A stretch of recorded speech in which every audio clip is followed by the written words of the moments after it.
Rabotai, we are continuing the halachot of the 3 weeks. Yesterday we spoke about that when somebody buys things during the 3 weeks, things that require a shechianu, he's not allowed to wear. And that, people asked, what about the 9 days? And this is where there's an important distinction. That, as we mentioned, there was different levels. There's the 3 weeks, there's the 9 days, and then there's Shavua Shechalbo. And this year we don't even have Shavua Shechalbo because the Shavua Tishea B'Av is on Sunday. So what is forbidden during the 9 days is a very tricky thing.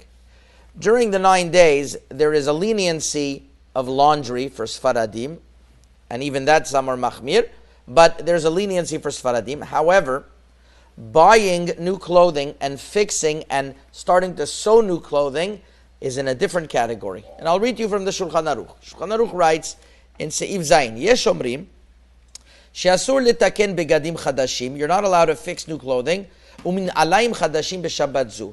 You're not allowed to fix new shoes.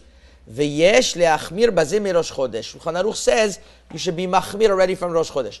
Why?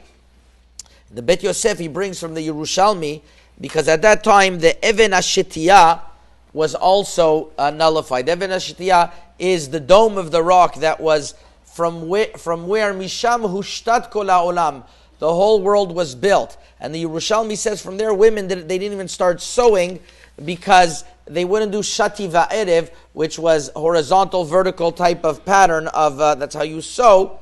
And it seems to be that has a connection to the Shetiyah. It could be because that's just like Shetiyah is where everything started from, so you don't start sewing. So any sewing of the like is a different reason than laundering clothes. Any buying new clothing is also a little bit part of this rubric, as we're going to see. The issue is when somebody has a necessity, is he allowed to buy clothing during Shavua until Shavua Shechalbo, which this year would mean all of next week. So here there are a few rules. For example, if something is going to be a davar ha'aved, that means you're not going to be able to find these clothing afterwards. The Kaf HaChaim Minot Bet writes that it would be allowed. Or somebody, Rav Ben Tzionah Bashol in Or L'Tzion Chelek Gimel, page Resh Mem Aleph, has a whole list of examples where it wouldn't apply. For example, if you want to buy shoes for Tishea B'Av, he says that you would be allowed even if it's the first time wearing it on Tishea B'Av, because it's not things of simcha. So too socks, all of the like would also be allowed. Until Shavua Shechalbo.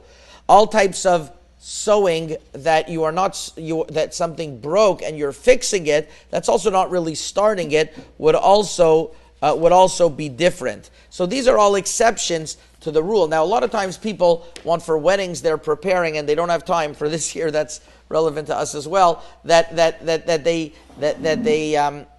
they are not able to fix everything beforehand or not. So what would be part of this?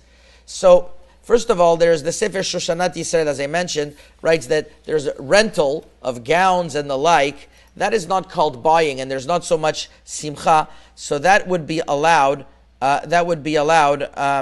To rent them, even if in a case where the chatuna is going to be afterwards, one could be lenient up until Shavua Shechalbo, since it's a tzorech mitzvah. This is what the Sefer Shoshanat said, page Samich Gimel, brings in the name of Rav Shlomo Miller.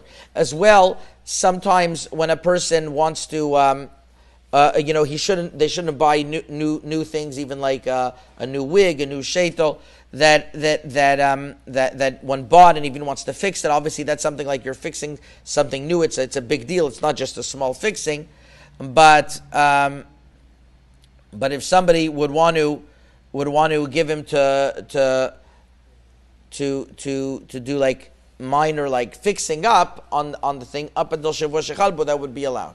Glasses that if they broke, that would also be allowed from Rosh Chodesh, because these are not things that bring a person simcha. Things that are for the tzorech mitzvah. Let's say you don't have another talit. Rav Moshe Feinstein writes in Igrot Moshe Chelek Gimel Siman Pei that even if that you shouldn't buy a talit, but that the Sefer Shoshanat Yisrael, page Nun Bet, says that you're talking about you don't have another talit, but you have another talit. But if you don't have another talit, you're not going to be able to do a mitzvah. then for sure it would be allowed. These are certain examples that I mentioned that although you're not supposed to, although there are certain leniencies, up until Shavua Shechalbu, but buying new clothing and